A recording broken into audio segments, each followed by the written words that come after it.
বৃষ্টি আসলে যে এসব রাস্তাগুলোতে এত কাদা হয় তা বলে বোঝাতে পারবো না।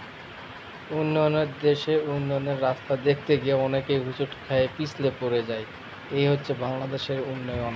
একটুখানি বৃষ্টি হলে কালাই এই রাস্তা দিয়ে যাওয়ার আর কোনো অবস্থাই থাকে না। এই রাস্তা দিয়ে হাজার হাজার মানুষ যাতায়াত করে। বাংলাদেশের রেমিটেন্স যোদ্ধা তারাও এই রাস্তা দিয়ে যাতায়াত করে।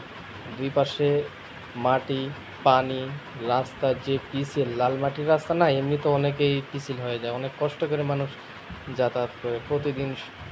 সকালকে যাদের অফিস টাইম তারা এই রাস্তা দিয়ে কত কষ্ট করে রাস্তা দিয়ে যাতায়াত করে। দেখতে খুবই খারাপ লাগে। খারাপ লাগলেও করার কিচ্ছু নাই, যেহেতু এটা ঢাকা শহর, কারো বলারও কিছুই থাকে না। সবাই কষ্ট করেই যাতায়াত করা লাগে।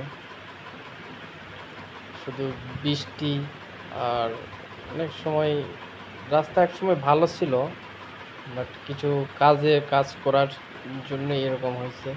পানি জমে থাকতো, বন্যার পানি, রাস্তার পানি, ময়লা পানিগুলো।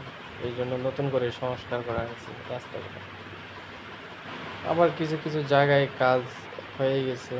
এই যে সাইডে দেখতে পাচ্ছেন যে দুই সাইডে ক্লিয়ার, মাঝখানে ড্রেন, অনেক বড় ড্রেন। যখন রাস্তাগুলো ঠিক হয়ে যাবে ইনশাল্লাহ, তখন সবাই ভালো মতোই যাতায়াত করতে পারবে, এই প্রত্যাশায়। যাক, সবাই দোয়া করেন রাস্তা তাড়াতাড়ি যেন চালু হয়, কাজ যেন শেষ হয় অতি তাড়াতাড়ি। আর বাংলাদেশ রেমিটেন্স যোদ্ধারা যেন ভালো মতো যেতে পারে তাদের গন্তব্যস্থানে।